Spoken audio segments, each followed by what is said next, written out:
Alright, how's it going everybody? This is Infamous Says, and I'm here with a video on One Punch Man. This is take two because I said a huge spoiler in the spoiler free section. But I actually watched One Punch Man before, to just like as a preface. So this isn't a fully like pure rewatch or watch through.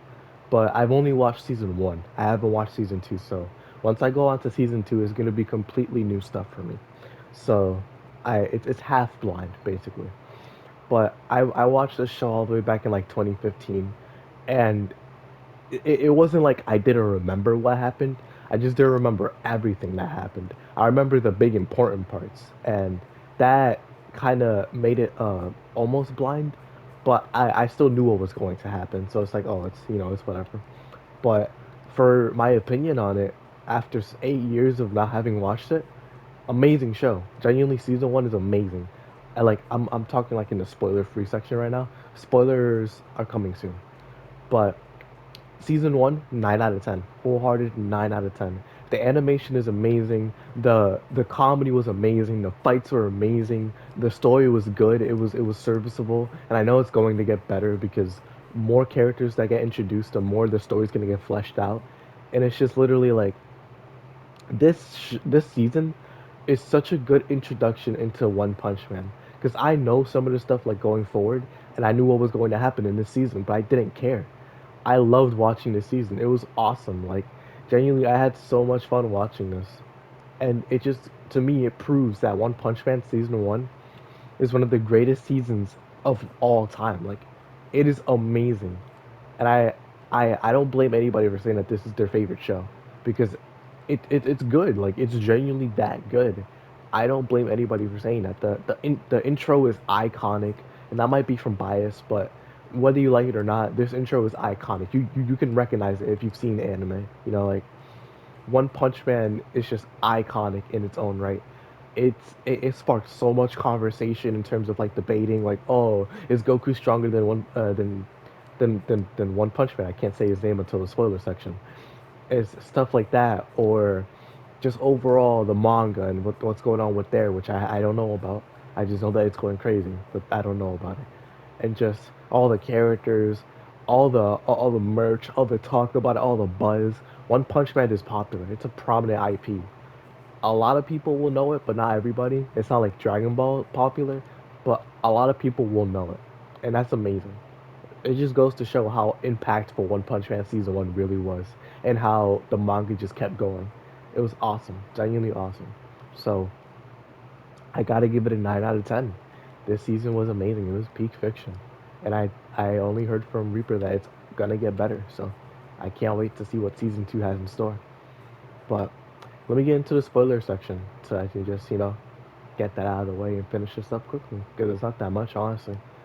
So One Punch Man is Oh, spoiler free section over. I forgot to mention that. One Punch Man takes place in Japan where they have like city A through Z, which is just all their sections, and Saitama is the main character. He 3 years ago, before the current day, was a guy who was working at an office job, and he was bored of life. He wasn't doing anything. He didn't have any dreams, ambitions anymore because they all died due to corporate greed and all that. So he's just walking to work and walking away from work, and he sees a kid who's getting jumped by a crab, and the kid's totally at fault. He drew nipples on the crab, like that's completely disrespectful. But the crab wants to kill him, and this world has monsters and they have humans, so it is going to be at odds most of the time. But the crab's trying to kill the human, and Saitama actually beats the crab. Like he destroys the crab. Not even like with power or anything like that. The man just uses his brain and his intuition. What's the word? Instinct as well to just beat the crab. And it was fire. It was genuinely dope. And what we come to find out is that this action will lead to there being so many changes in the world 3 years later. Saitama became a hero. He became One Punch Man because ever since he beat that crab, he was like, I want to become a hero now. I realized that this is my passion. Ever since I was a kid, I wanted to be one, but I forgot that passion until now. I'm going to become a hero, whether it's through an organization or just him being a hero for fun. He's like, this is his dream, and he's going to do it. And so he trained every single day. for 3 years straight, just training, training, and training, to when his hair fall out or hair fell out. He became bald because of it. He just became strong, like indomitably strong, training for that long. And all he did was just a normal exercise routine, like 100 sit-ups, 100 push-ups, a 100-mile run, or a 100-kilometer run. It's something like that. I don't remember, but he just did it every day without fail. And then he became the One Punch Man. And it's crazy. It's genuinely crazy. But 3 years later, he's mad strong. He doesn't have any challenge now, and he can beat any villain basically. But through the process of this story, we see that there's a bunch of heroes out there now because since Saitama beat that crab and that little kid with the butt chin who was gonna die to him, his grandfather was actually a major like business partner with a bunch of companies and just millionaire, billionaire type stuff.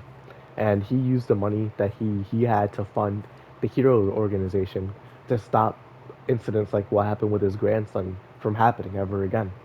He was inspired by Saitama, but nobody knows. Like literally, like if you know the game, like the One Punch Man, a hero that nobody knows. Like literally, he is a hero that nobody knows. So he influenced the world so much, and people will never know, and he might not even ever know it. So it's just crazy. It's genuinely cool. But through along the way, we see Saitama fight a bunch of like one-off villains that just don't really matter, and that's my problem with this show is that, or excuse me, with this season. I don't know how it's gonna be in the future, but during the first half of the season, it was just a bunch of weak.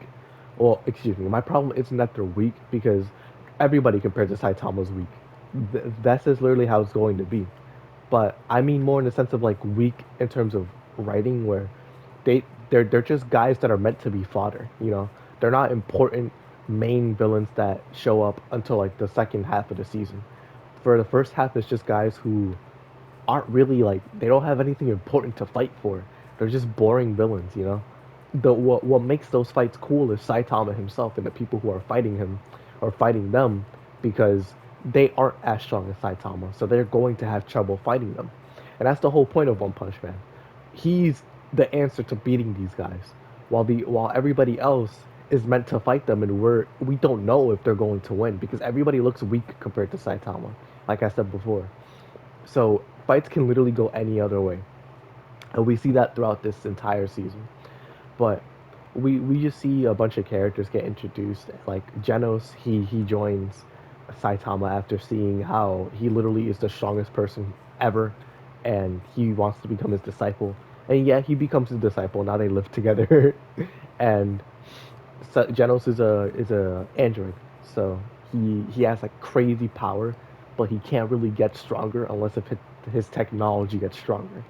So that like he's at a base S rank already as a hero, but along the way we see them fight a bunch of villains, and this catches the attention of the Heroes Association.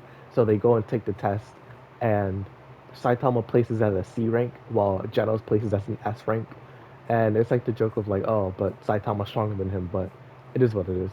It's not Saitama basically has to climb the ranks to become an S rank. And along the way, we see just a bunch of heroes get introduced, like Moomin Rider, which I'll talk about later.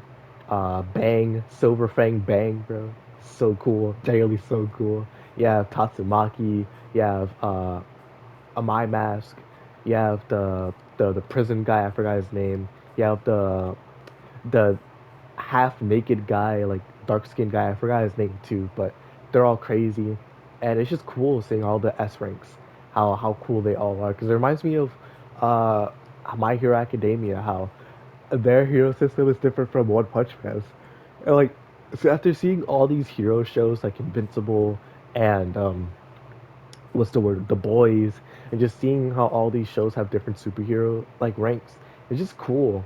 Like superheroes, like comics and all that, really showed how important they are to culture because they influence so many shows, whether it's live action, animated series, or anime. Period, they influence so many shows, and they that leads to their own subsects or subsections being spawned.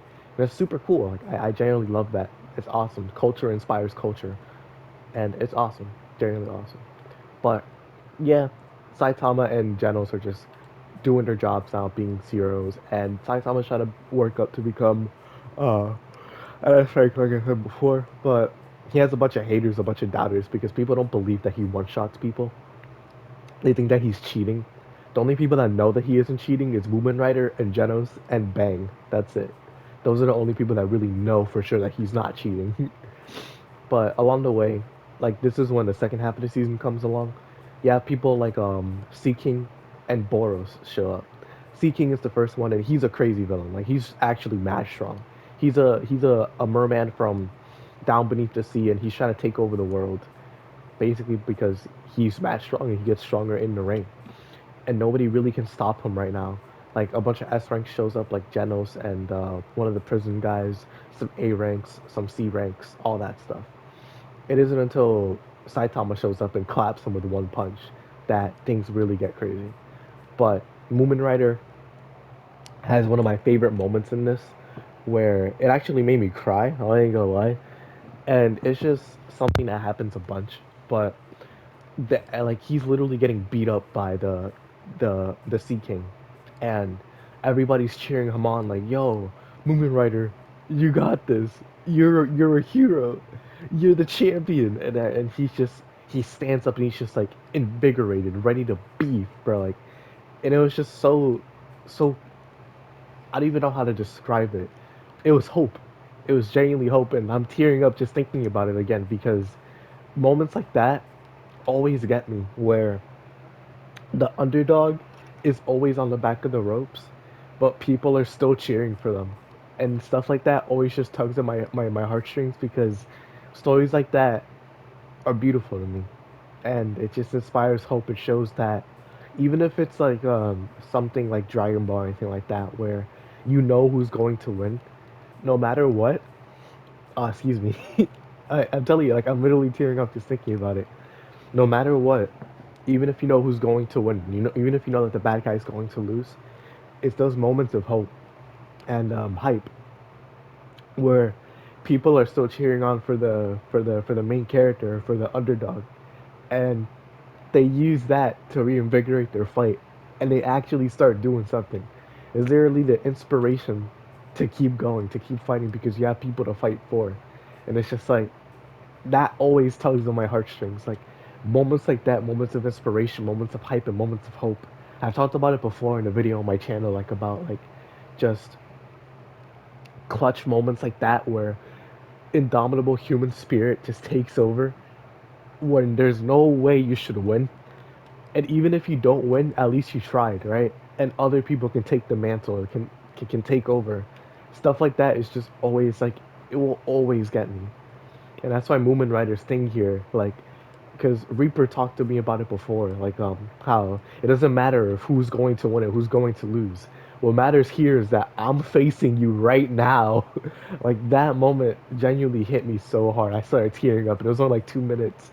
It was honestly amazing, genuinely amazing, and that boosted my opinion of the show immediately. Woman Rider is the hope. He is justice. He is the justice like champion, the crusader, and that's awesome to me. Genuinely awesome. But yeah, Saitama comes in and he claps the Sea King, completely claps him, and it just shows like Moomin Rider didn't do it for nothing.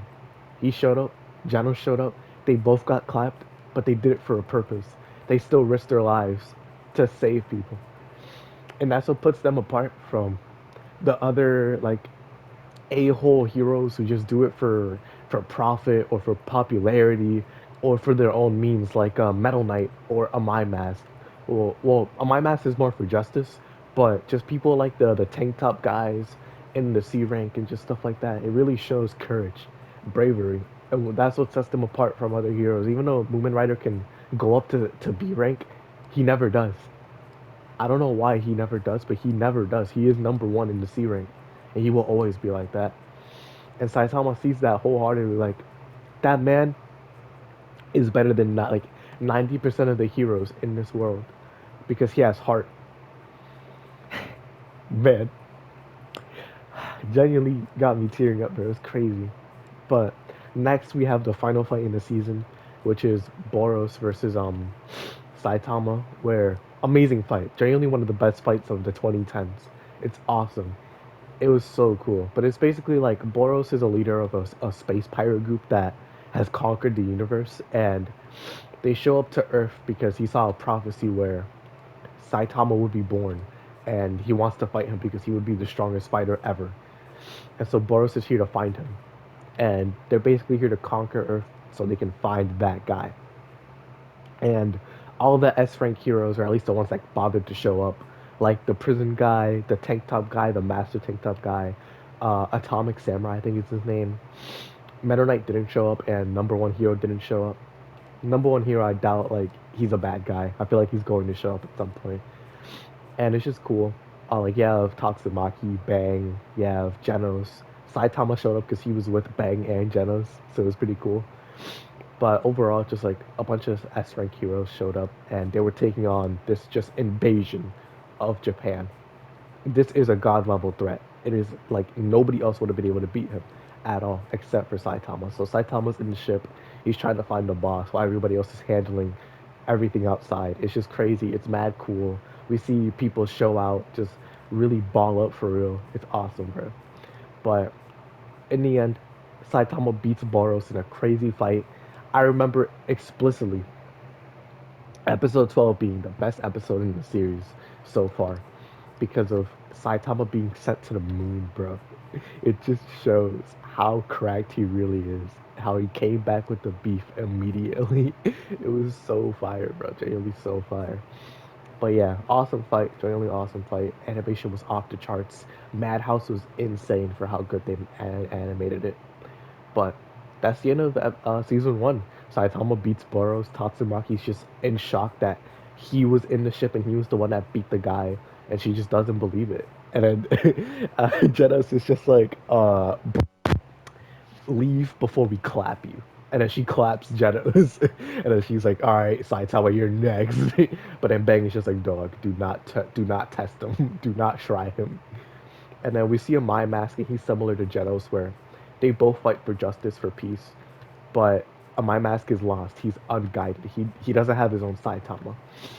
And then we just see all this stuff happening. We see Metal Knight, how evil he really is. It's just like not everybody's a good person in this world. Like Bang is a good person.